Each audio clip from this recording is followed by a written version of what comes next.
Olá amigos, amiguinhas, que Deus abençoe a todos e que Jesus com seu amor e sua luz nos fortaleça a cada amanhecer com o espírito de sabedoria, que a paz de Jesus nos envolva. Para o nosso Evangelho de Jesus segundo o Espiritismo, vamos lá no capítulo 5. Capítulo 5, Bem-aventurados os aflitos. E nós vamos no item 23.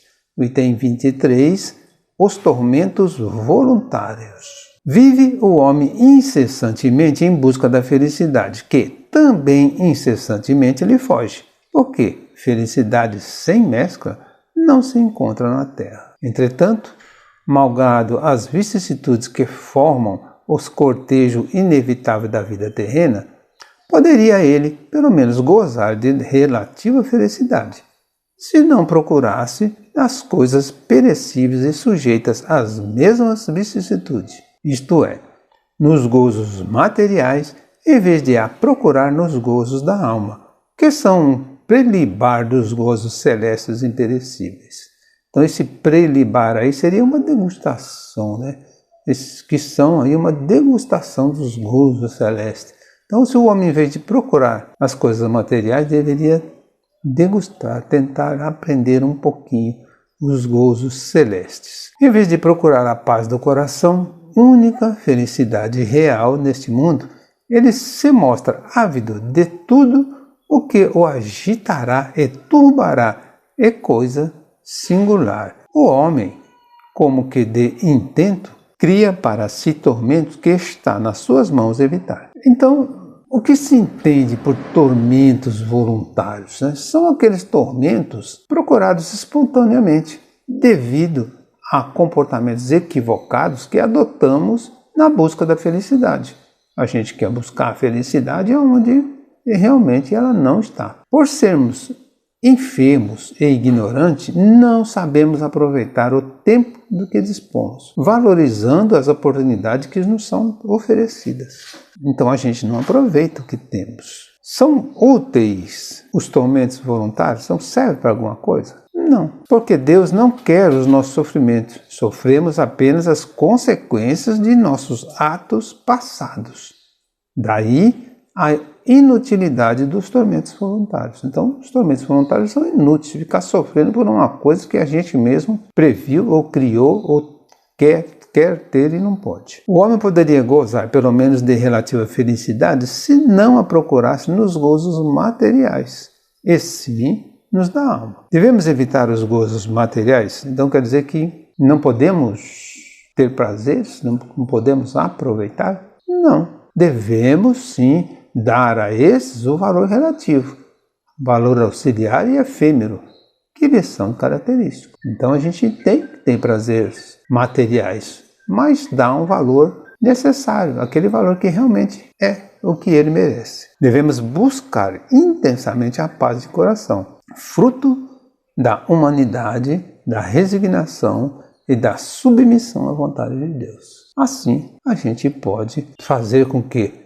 tenhamos menos tormentos. Haverá maiores do que os que derivam da inveja e do ciúme, então haverá tormentos maiores. Para o invejoso e o ciumento não há repouso, estão perpetuamente febricitantes. O que não tem e os outros possuem lhes causa insônia, dão-lhes vertigens os êxitos de seu próximo. Toda a emulação para eles se resume em eclipsar o que lhes estão próximos. Toda a alegria em excitar nos que se lhe assemelham pela insensatez, a raiva dos ciúmes que são, a raiva do ciúme que os devora. Pobres insensatos, com efeito, que não imaginam sequer que amanhã, talvez, terão de largar todas essas frioleiras cuja cobiça lhes envenena a vida. Não é a eles, de certo, que se aplicam essas palavras: bem-aventurados os aflitos,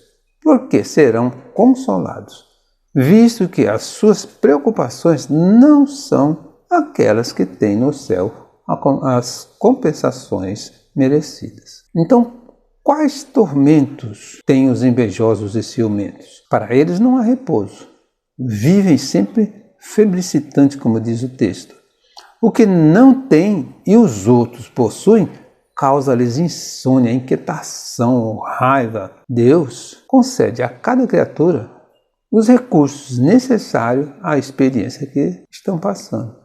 Então, se eu não tenho aquilo, é porque eu mereço o que tenho. Não devo nunca ter ciúmes ou inveja do que o outro tem.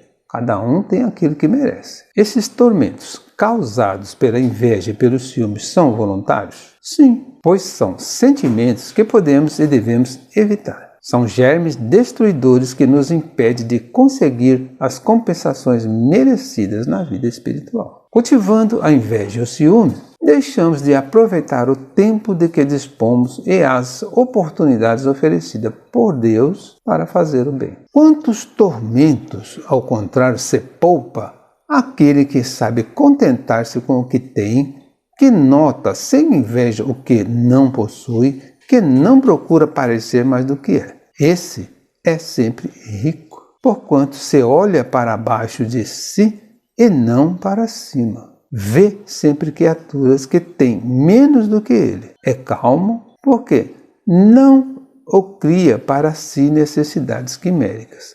Então ele é rico porque se ele olha quem está abaixo dele e não quem está acima. Então ele se contenta com o que tem, que sabe que tem gente pior do que ele. Ele vê sempre criaturas que têm menos do que ele, então ele fica calmo. Então, como diz o texto aqui, ele é calmo porque não cria para si necessidades quiméricas, coisas que não precisa. E não será uma felicidade a calma em meio das tempestades da vida? Então, só o fato de você não ter sofrimentos ou não ter contratempos não é uma felicidade? O que acontece àquele que sabe contentar-se com o que tem? Este é sempre rico, pois olha sempre para quem está abaixo de si e não para quem está acima.